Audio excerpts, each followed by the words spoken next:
we want to convert all the starch that's in this grain naturally, we want to convert it to sugar.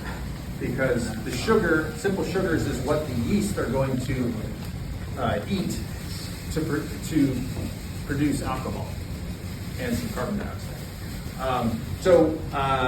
We want to match at 154 degrees Fahrenheit.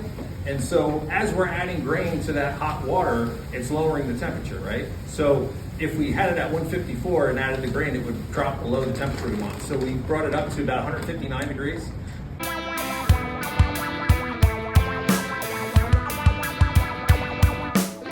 Someone asked about aromas of beer.